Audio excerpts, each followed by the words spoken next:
Hum.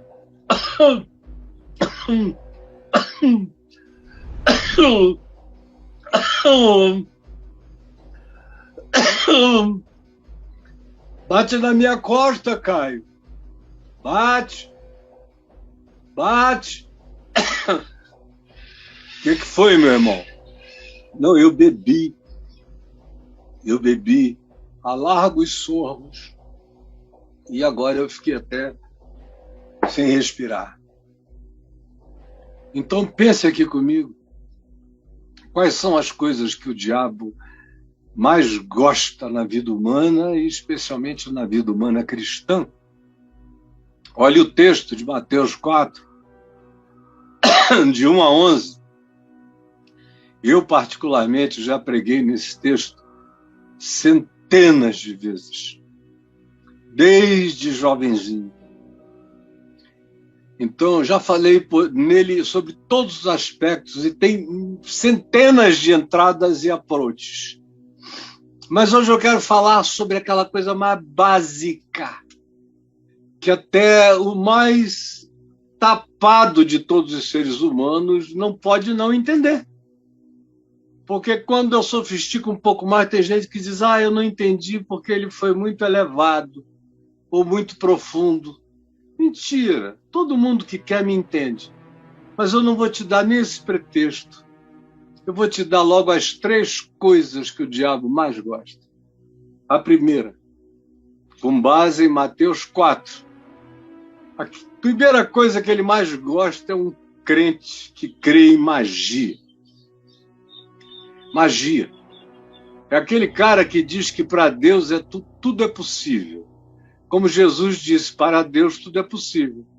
Mas que tudo é possível para Deus. Qual é o tudo que Deus pode tornar possível, que Deus quer tornar possível? Porque Deus é todo poderoso, mas ele não é todo flácido. Ele é todo poderoso, mas ele não é todo leviano. Ele é todo poderoso, mas ele não faz barganhas. Ele é todo poderoso, mas a promessa dele não está à venda. Ele é todo poderoso, mas ele é todo bom. Ele é todo misericordioso. Ele é todo justo. E a justiça dele não é medida na natureza. Na natureza, quem olha com olhos morais para a natureza, e a maioria absoluta, até os ateus, olham para a natureza com olhos morais. Como eu vi um garotinho ontem, meu filho Daniel me mostrou aqui um garotinho, garoto mesmo, menino, querendo aparecer na internet, se dizendo satanista. Aí eu fiquei ouvindo lá os argumentos dele, ele quer ser intelectual também, aí cita umas bobagens. Aí botou um leão comendo um cervo. Aí abriu a barriga do cervo e começou a comer, e levantava a cabeça com aquele sangue na juba. E ele dizia, qual é o Deus que, sendo bom, cria uma natureza onde o leão tem que comer o cervo? Aí eu falei, meu Deus, o cara ainda está com essas questões lá de trás, desde os gregos, e que no Ocidente ficou famosa com Baudelaire, que dizia que se Deus é bom, não é todo poderoso, e se é todo poderoso, não é todo bom, porque tendo todo poder, não teve a bondade suficiente para executá-la, ou então, se ele é todo bom, ele não teve o poder bastante para realizar a bondade que queria. Ou se ele é todo poderoso, ele não é todo bom, porque tendo todo poder, não teve a vontade de caráter de fazer o bem.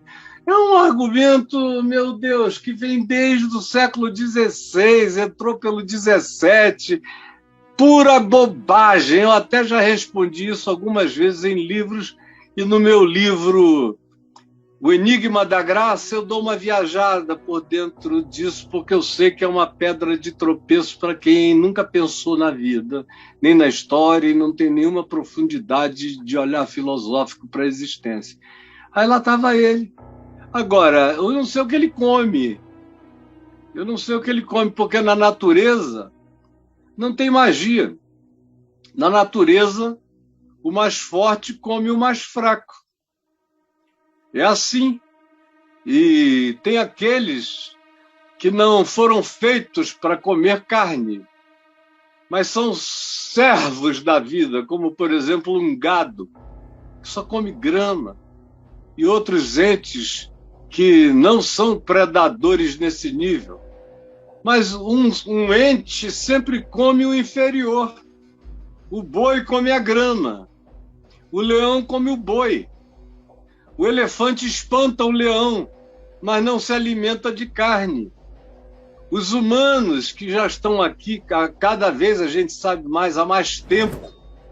Ontem mesmo eu estava assistindo o 4º ou 5º documentário de natureza arqueológica e antropológica, mostrando evidências de civilizações humanas de 200 mil anos atrás, onde havia Homo sapiens sapiens, os sapiens erectus, havia neandertais, havia outros tipos de humanos que não eram exatamente como nós, mas já estavam aqui.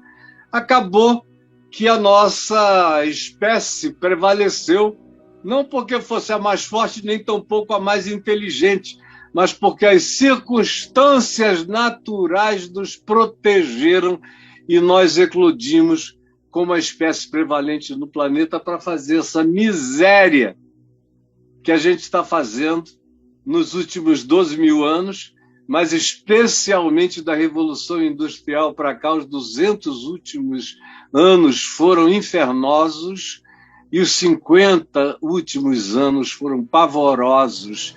E a próxima década já vai ter contornos de natureza apocalíptica, branda, porém inquestionável. Agora, falar isso aqui, tem gente que já fica dizendo, mas e a magia? Caio, se eu somei as genealogias mencionadas no livro de Gênesis, dá quase 6 mil anos, Adão tem no máximo 6 mil anos. O teu Adão, meu filho, o Adão mítico. Porque houve muitos Adões antes desse Adão narrado em Gênesis.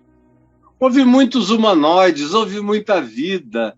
Se descobrem esqueletos perfeitamente humanos de famílias em cavernas, com pai, com mãe, com 3 filhos e com resto de comida,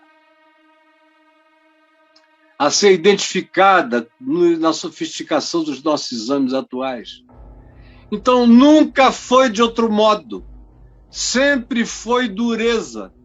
Porque para se criar o nível de consciência que se planeja, que alcance a evolução humana, de tal modo que os humanos quebrem o ciclo predatório, de tal modo que os humanos quebrassem o ciclo predatório do mais forte comendo o mais fraco, e pela sua inteligência ele começasse a produzir, pela inteligência, recursos para si e para outros, e para muitos, de modo que quem pode mais serve a quem pode menos, quem pode menos não explora quem pode mais, trabalha também para ajudar.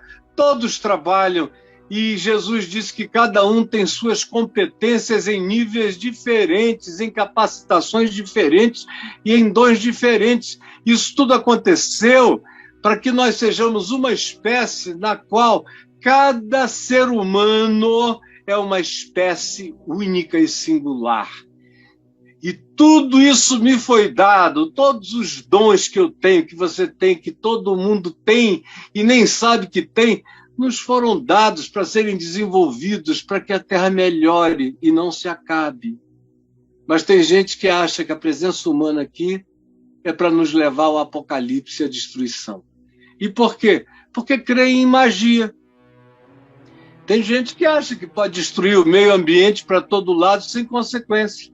Se fizerem uma grande reunião de oração, abençoando a criação, podem derrubar árvores à vontade. O cara pode chegar debaixo de um pé de sumaúma, de cumaru, de uma castanheira de 600, 700, 800, 1000 anos de idade e dizer obrigado, Senhor, porque eu vou ficar rico derrubando esse pé de cumaru.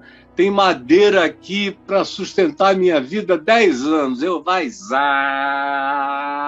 bota 1000 anos para baixo. Aí não se contenta, faz disso uma profissão, mas ele dá graças a Deus por estar destruindo a natureza que Deus criou, ao invés de usar a inteligência que Deus lhe deu para produzir.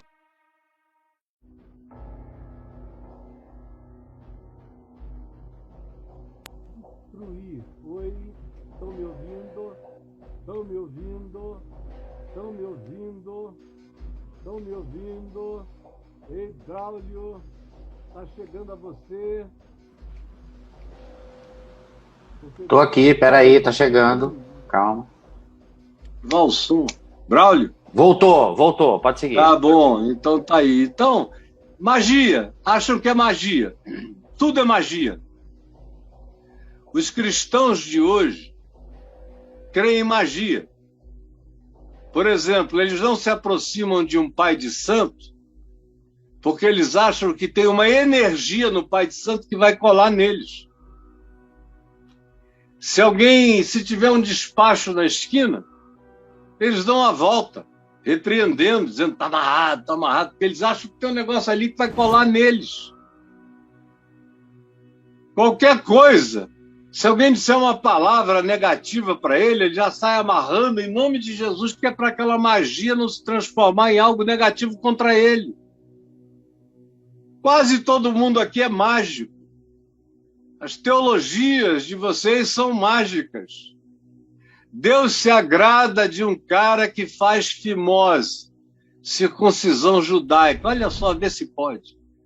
O Criador do universo separa os homens pelo cabresto do pinto. É uma maluquice danada. Por isso Paulo disse, olha, tudo isso é bobagem. Mas vocês creem nisso. Que Deus salva uma pessoa porque você jogou água na cabeça dela ou a mergulhou em algum lugar, ela está salva. É magia.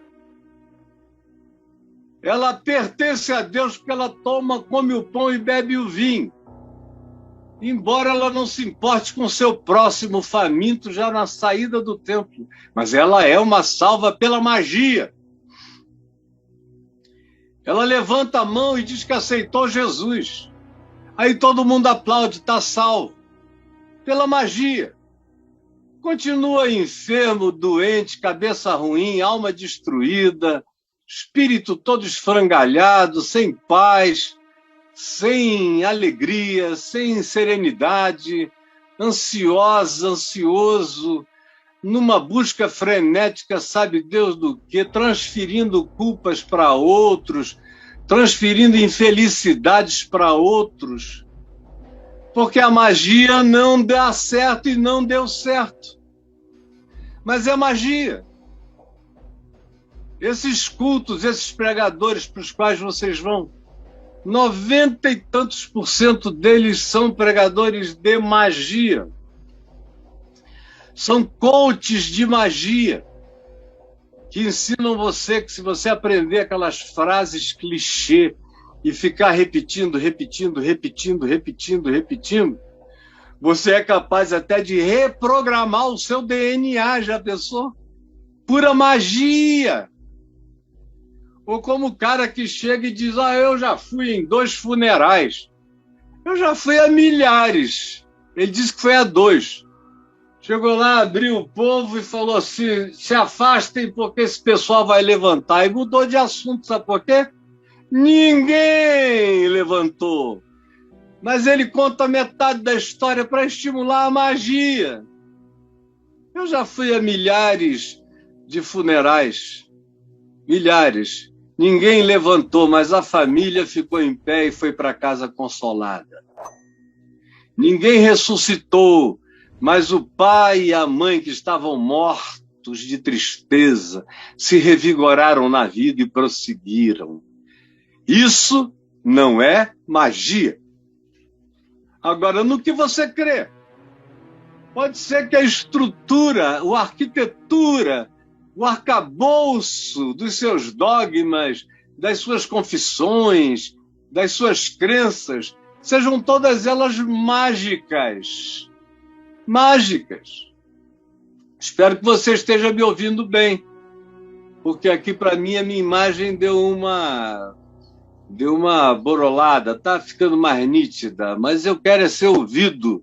Preste atenção. Então a primeira coisa é magia. O diabo vem e diz a Jesus: se tu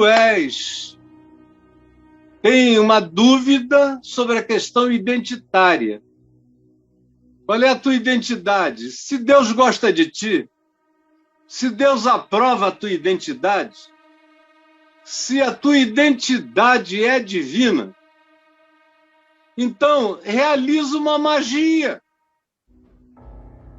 Crê na magia. Põe a magia em prática. Pega pedra, como eu falei outro dia, e transforma em pão. Asgo. Come. Mastiga. Enfia na goela. Pega um negócio de pedra como esse aqui, vai fazendo comida para você, ó. Vai lá. É disso que o diabo gosta. Transforma a pedra em pães. Não é tua mulher, mas pode ser tua amante sem ninguém saber pro resto da vida. O dinheiro não é teu, mas você pode dar um jeito tão grande que ninguém vai descobrir, cara. Você está na maior dureza, mas vai transferindo de centavo em centavo, que daqui a um ano você está rico e ninguém viu. Transforma a pedra em pão, como tem aí esses apóstolos da escuridão, das trevas, dizendo: vá para o banco e pegue a sua comprovação eletrônica de saldo. Fique olhando para ela, porque o saldo vai subir, vai subir, vai subir, vai subir, vai subir, e você vai declarando em nome de Jesus que o saldo vai subir. E milhares de pessoas vão e creem nisso, e antes de irem até ver que o saldo não subiu, só baixou, e baixou porque ela pegou todo o dinheiro que tinha e deu para o corruptor, aí fica decepcionada com Deus, porque Deus me enganou, porque Deus me deixou ir para aquela igreja. Porque você tem livre-arbítrio, porque Deus não é mágico, porque não trata ninguém com magia, porque você escolhe, porque você vive com as consequências. E vai ter que aprender a viver com as consequências. Porque não há magia. Não há, se tu és o filho de Deus, faz mágica, porque Deus vai te honrar com magias. Atravessa desse lado daqui para o outro lado do rio, se Deus está contigo, como eu já vi. Eu já vi, no início da minha conversão, gente entrar nessa. O Senhor falou que o nosso grupo de oração vai atravessar o rio tal, lá no Amazonas. Aí escolheram, graças a Deus, um riacho pequeno, porque se fosse um rio grandão, ia ser morte certa. Aí os caras oraram e saíram. Foram saindo e o líder dizia: quando chegar na parte mais funda, o Senhor vai nos subir. Aí eles foram, quando chegaram na parte mais funda, quem não sabia nadar quase morreu, só não houve um desastre, porque alguns incrédulos ficaram na margem e salvaram todo mundo. Graças a Deus. Mas magia é o que alimenta a vida de quase todo mundo. Tem gente que gosta de mim porque diz que eu não tenho fé. Porque diz que eu não tenho fé. Porque eu não prego magia. E eles só conseguem identificar fé com promessas mágicas. Eu não tenho nenhuma a fazer, porque Jesus não me autoriza a fazê-las.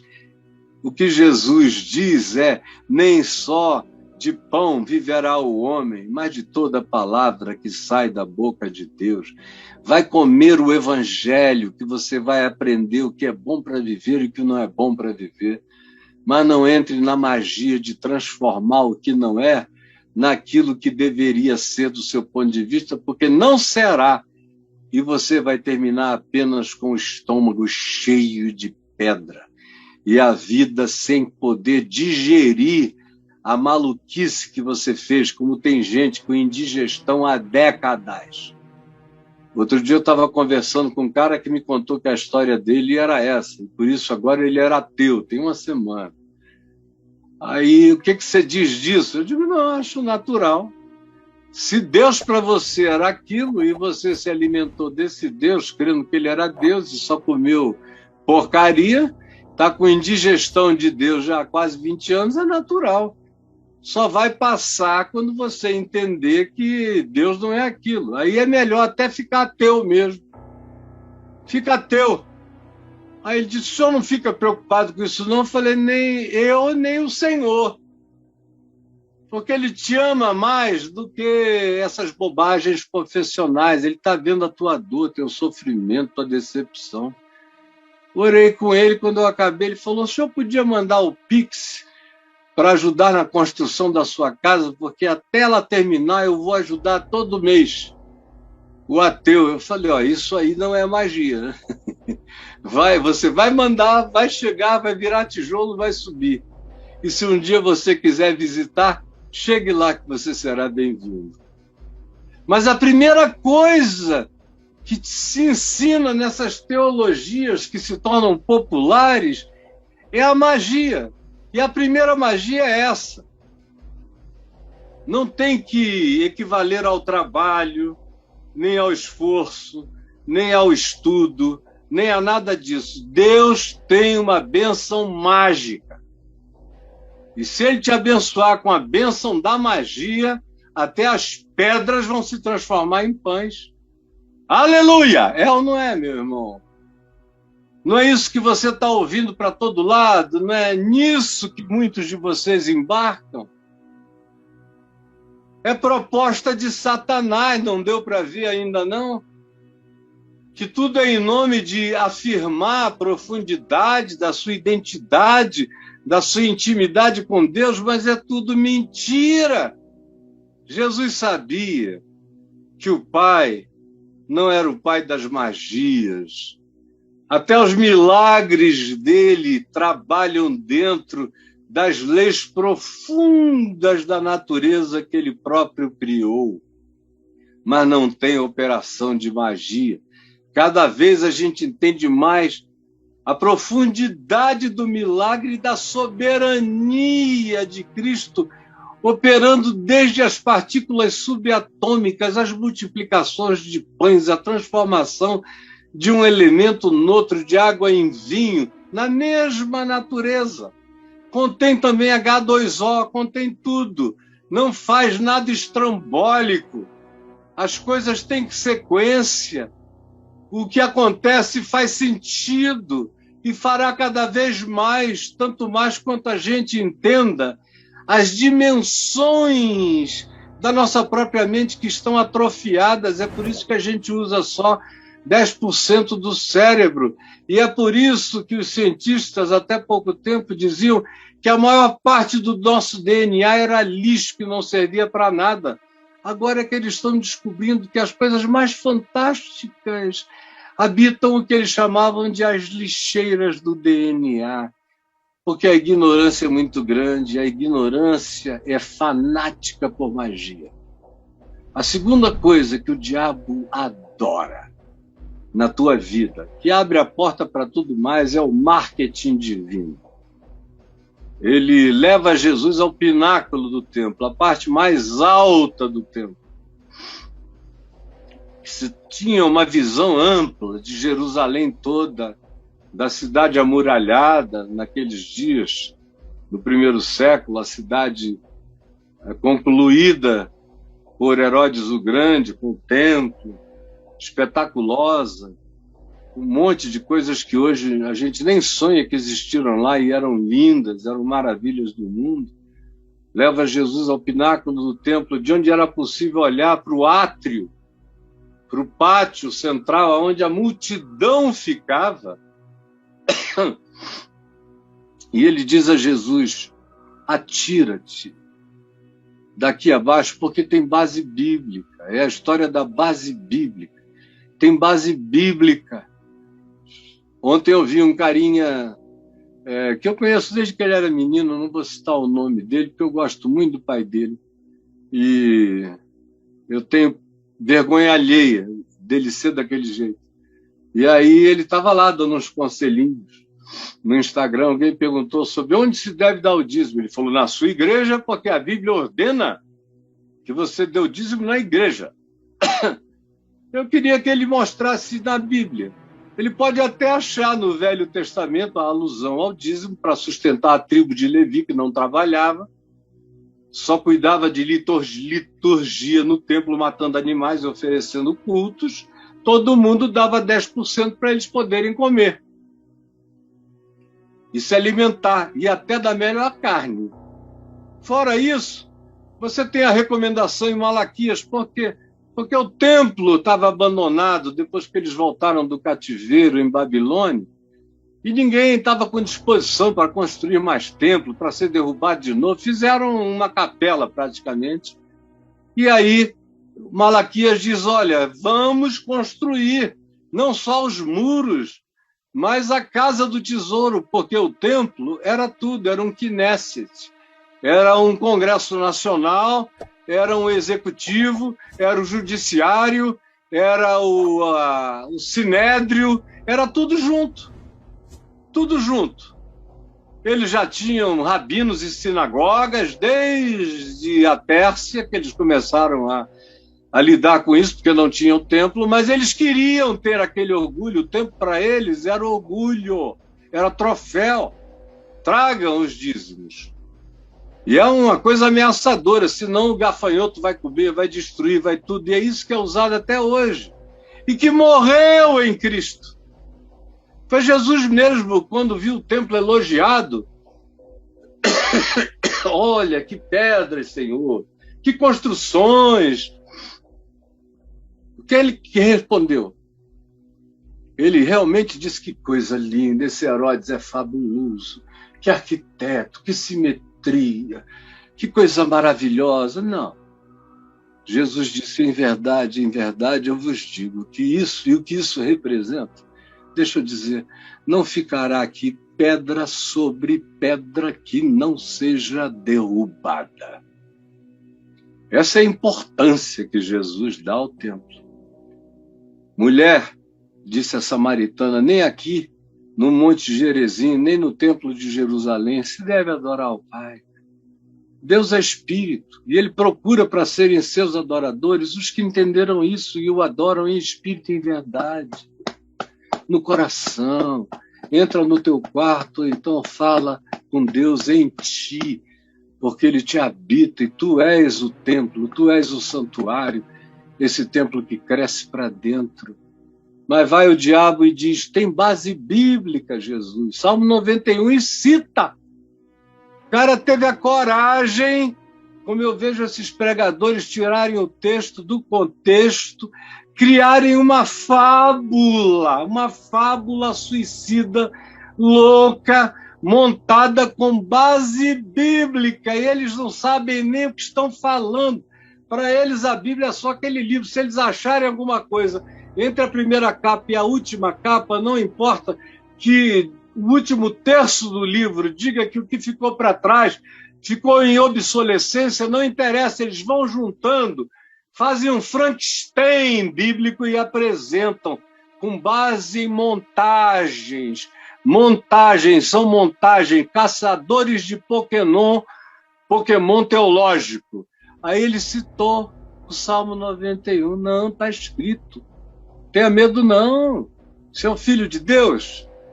Então não tenha receio. Tem medo de altura? O quê?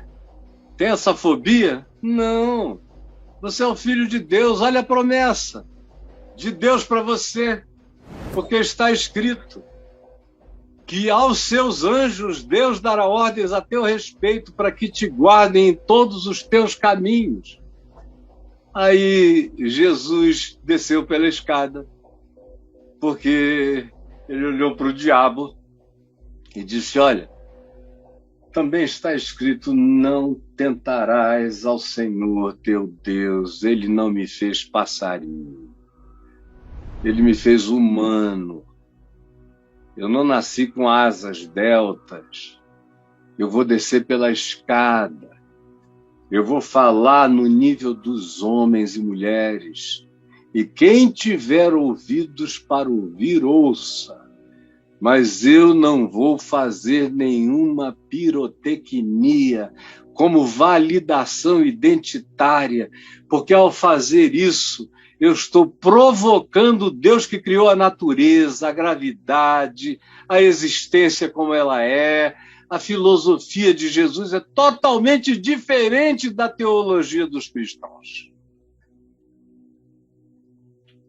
Mas isso é um marketing divino. Qual era a ideia? Pula daqui, porque os anjos virão, vão pegar e vão te descer assim naquele paraquedas de anjos. Tu vais descer como um super-homem, suave, no átrio do templo. Quando tu chegares lá embaixo, vai estar todo mundo de joelhos. Você vai cortar um caminho enorme, é o melhor de todos os marketings. Quem vai questionar a tua messianidade, o teu messiado? Se você fizer uma apresentação desse nível, um show dessa grandeza, era um show, era um culto show. E o marketing é esse. Não é para adorar a Deus, é para manipular, é para impressionar, é para encabrestar, domesticar, conduzir. É para marionetar seres humanos, é para fazer deles verdadeiros puppets. Não faça isso! Desça pela escada. Quando eu me converti, eu recebi tanta oferta, porque tinha gente, desde Manaus, gente que dizia, cara, Deus te deu, você é um fenômeno, você tem 18 anos e fala igual um homem adulto. Logo, logo eu comecei a ser chamado para fazer palestras na Assembleia Legislativa. E eles me introduziam na Assembleia Legislativa do Amazonas, que sempre foi famosa por ter grandes oradores. A prova disso até hoje são os senadores que o Amazonas produziu, que vieram para cá, muitos deles pessoas de um gabarito de oratório extraordinário. Naquele tempo eles eram deputados, iam para lá me ouvir. Iam padres, iam arcebispo, tudo na Assembleia Legislativa. Qualquer culto eles me chamavam, qualquer solenidade eles me chamavam, e eu ia com 18, 19, 20 anos, para receber os maiores elogios. Depois diziam, por que você não se candidata ao Senado? Você vai ser o senador mais jovem, com 21 anos. Mas você se elege brincando, ou ao governo, ou a isso, ou aquilo.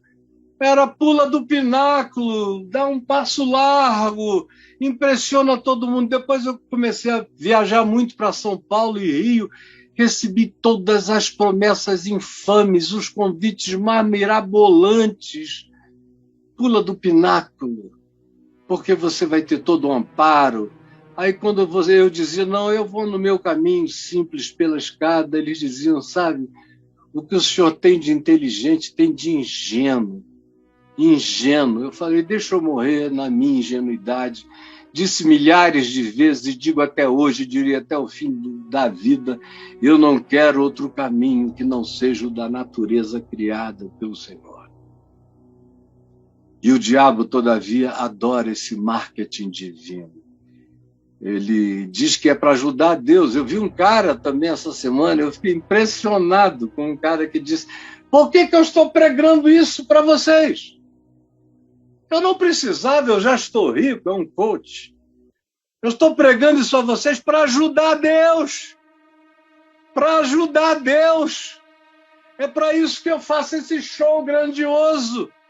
Para ajudar Deus. Porque se não ajudarmos Deus, Deus não vai falar com ninguém. Eu falei, meu Deus, tem olhos, mas não vê, tem ouvidos, mas não ouve, tem boca, mas não fala.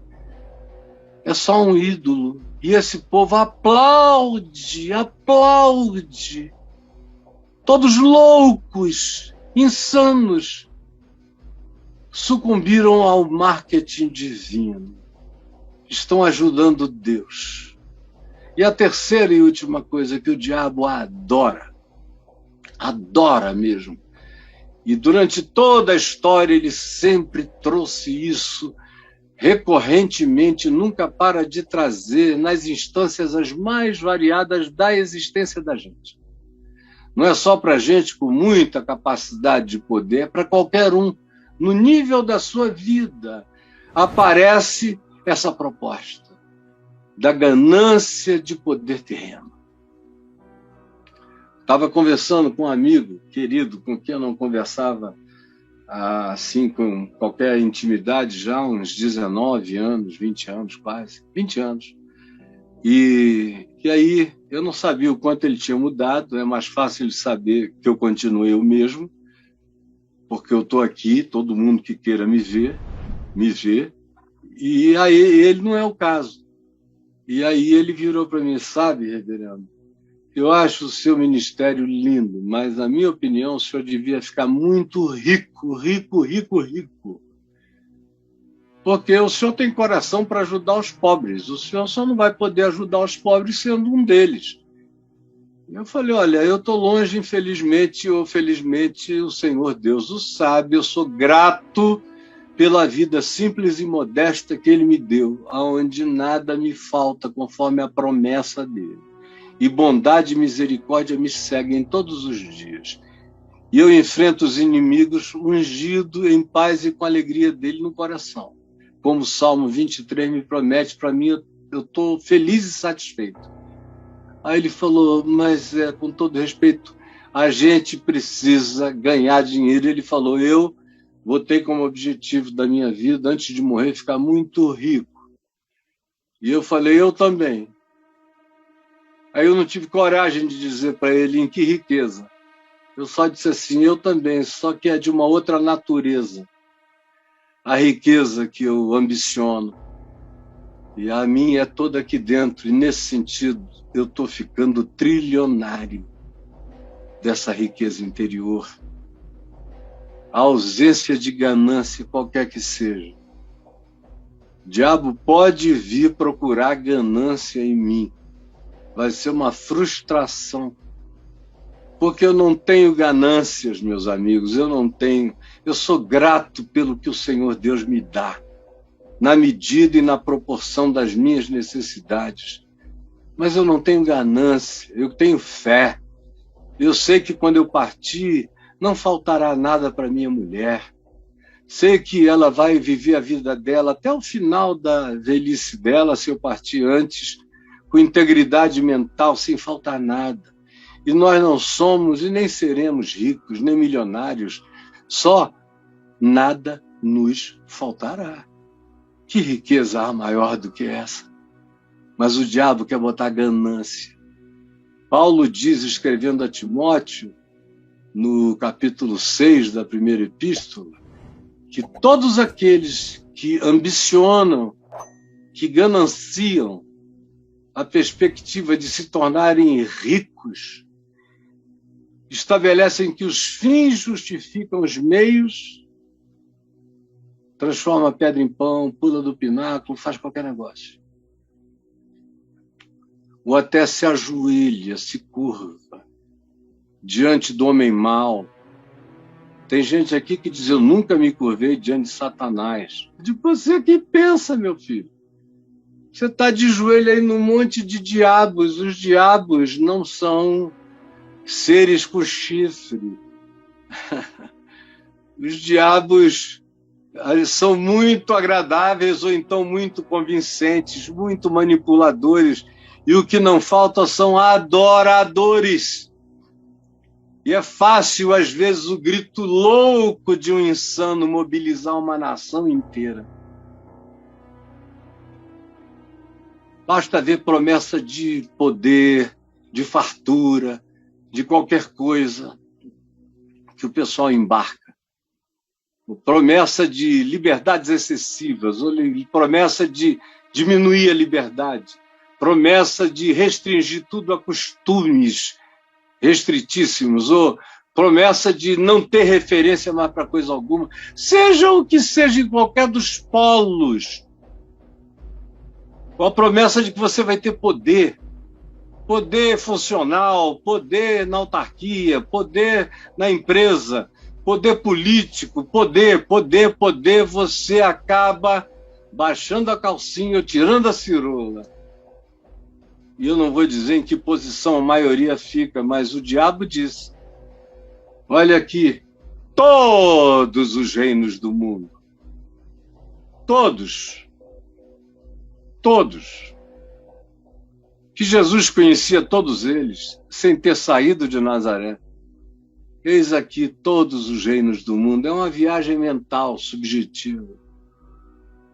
Entra em Roma, vai por todos os lugares da Terra, todas as civilizações que não tinham sido descobertas no ocidente do planeta, tudo que era ignorância absoluta para os humanos, mas para Jesus não, e nem tampouco para o diabo. Tudo isso eu te darei porque me foi dado. O mundo jaz no maligno. Jesus mesmo disse que foi dado a ele é o príncipe deste mundo. Paulo diz que ele é o espírito que atua nos filhos da desobediência. E tem muito mais joio no mundo do que trigo. E quando perguntaram a Jesus a origem do joio na humanidade, ele disse: o diabo fez isso. Se tiver um pingo de ganância, cara, isso vai crescer. Quando você menos perceber, você está de 4. Eu vejo, por exemplo, às vezes com mulheres gananciosas, que não estão nem aí, nunca amaram de ninguém, não têm vocação materna, nem gostam de crianças. Tem algumas que odeiam homens, estão ficando meio heterofóbicas, mas tem um desejo de viver uma vida de poder e de riqueza, que eu vejo de vez em quando. Nos Estados Unidos eu via muito, era quase normal lá. As pessoas com quem eu namorei ou saí diziam: eu tenho uma amiga que está ficando com esse cara, vai casar só porque ele tem não sei quantos milhões de dólares. Aqui em Brasília é muito assim. Você vê gatas lindas ficando, não são nem sugar daddy. Dão um jeito de casar para herdar aquela dinheirama possível. Tem que ficar de 4 para o diabo, né? Literalmente. Na política, então, meu Deus, tinha que ter um genuflexório no gabinete de um bocado de gente com poder para o sujeito já entrar se ajoelhando, para pegar e levar. Ganância de poder terreno, ganância de fama. Olha o que o pessoal faz de maluquice na internet para ficar famosinho ou poderosinho ou divulgadinho. O cara faz as coisas mais ridículas, mais panicosas, que dá vergonha alheia.